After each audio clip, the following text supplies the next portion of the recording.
பேச்சுவார்த்தையில் எந்தெந்த தொகுதிகள் என்பது குறித்து எதுவும் நாங்கள் பேசவில்லை. எங்களுக்கான அதிகார பகிர்வு என்பது எங்கள் வலிமைக்கு ஏற்ப அமைய வேண்டும், எங்கள் பங்களிப்புக்கு ஏற்ப அமைய வேண்டும் என்பதை தெளிவுபடுத்தியிருக்கிறோம். எத்தனை தொகுதிகள் என்பது குறித்தும் திமுக குழுவுக்கு நாங்கள் தெரியப்படுத்தியிருக்கிறோம். அந்த எண்ணிக்கை உறுதியான பிறகு உங்களுக்கு தெரிவிப்போம். ராஜ்யசபா பற்றி நாங்கள் பேசல. பாண்டிச்சேரியிலும் எங்களுக்கு இடம் வேண்டும் என்று கோரியிருக்கிறோம்.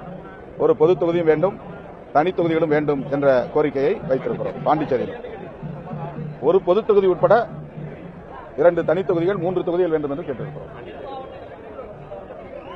அது முதல்ல எண்ணிக்கை முடிவான பிறகுதான் எந்தெந்த தொகுதி எந்தெந்த பகுதி என்பதை நாங்கள் முடிவு செய்வோம். இப்போதைக்கு எங்கள் எண்ணம் என்ன என்பதை, எங்கள் விருப்பம் என்ன என்பதை நாங்கள் வெளிப்படுத்தி இருக்கிறோம். அதனை தலைவரோடு நாங்கள் பகிர்ந்து கொண்ட பின்னர் உங்களுக்கு மீண்டும் அழைப்பு விடுப்போம் என்று கூறியிருக்கிறார்கள்.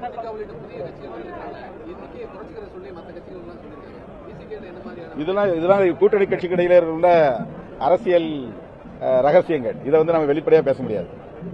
அது நாங்க எங்களுக்குள்ள நெகோசியேஷன், அந்த நெகோசியேஷன்ல என்ன ஃபைனல் ஆகுதோ அந்த ஃபைனலா உங்களுக்கு சொல்லுவோம்.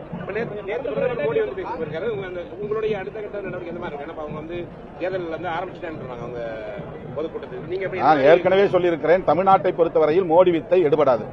எத்தனை முறை வந்தாலும் என்னென்ன பேசினாலும் திமுக அரசுக்கு எதிரான களங்கத்தை பூச திமுக அரசுக்கு எதிராக களங்கத்தை பூச முயற்சித்தாலும் தமிழ்நாட்டு அரசியலில் அது எடுபடாது. தமிழ்நாடு வேறு, இந்தியாவில் உள்ள பிற மாநிலங்கள் வேறு. 2026 தேர்தல் மீண்டும் பாஜகவினருக்கு தமிழ்நாட்டு மக்கள் அதை உணர்த்துவார்கள்.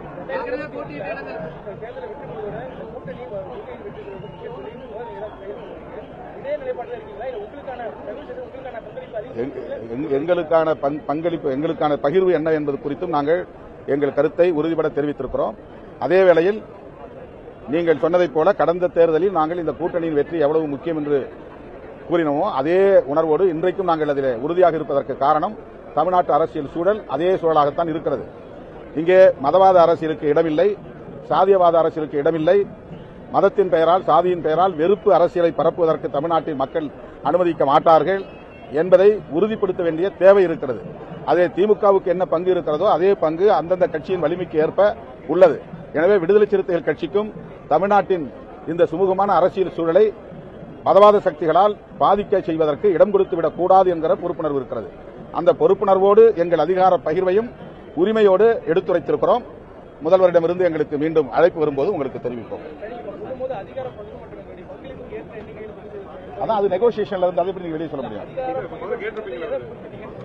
தொகுதிதான், தொகுதி பகிர்வுங்கிறது ஒரு அதிகார பகிர்வு தானே. அதாவது கேபினெட்ல பவர் ஷேர் இல்ல, நீங்க சொல்ற மாதிரி. அதை நாங்க இந்த சூழல்ல அந்த கருத்துல நாங்க சொல்லல. அந்த நிலைப்பாட்டை நாங்கள் தொடக்கத்தில் இந்த ஆட்சியிலும் பங்கு, அதிகாரத்திலும் பங்கு என்கிற முழக்கத்தையே முன்வைத்தது விடுதலை சிறுத்தைகள் கட்சி தான்.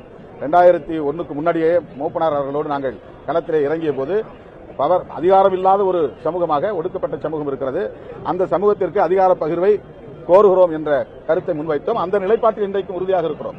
ஆனால் தமிழ்நாட்டு அரசியல் சூழல் அதற்கேற்ப இன்னும் கனியவில்லை. ஆகவே இன்றைக்கு நாங்கள் அந்த கோரிக்கையை வைக்கவில்லை. எங்களுக்கான தொகுதி எண்ணிக்கையைத்தான் அதிகார பகிர்வு என்கிற பெயரில் சொல்லுகிறோம்.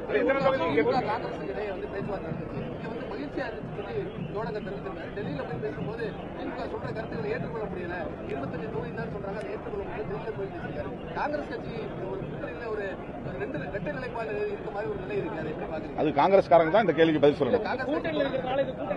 அது பேச்சுவார்த்தை நடத்தும் போது தனித்தனியா ஒவ்வொரு கட்சியோட பேசுறாங்க.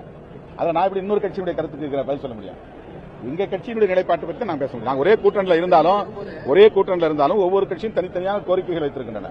ஒவ்வொரு கட்சிக்கும் தனித்தனியான ஒரு வலிமை இருக்கிறது, ஒரு பாரம்பரியம் இருக்கிறது. தமிழ்நாட்டில் அவர்கள் தேசிய அளவில் ஒரு பெரிய சக்தி என்கிற அடிப்படையில் கோரிக்கை வைக்கிறார்கள். அது அவர்களுடைய நிலைப்பாடு. அதில் நாங்கள் கருத்து சொல்வதற்கு எதுவும் இல்லை.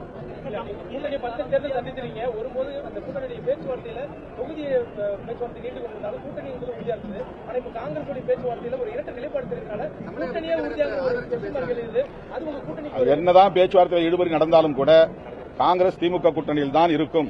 இந்த கூட்டணி கட்டுக்கோப்பாக தேர்தலை சந்திக்கும். அதுல எனக்கு நம்பிக்கை இருக்கிறது.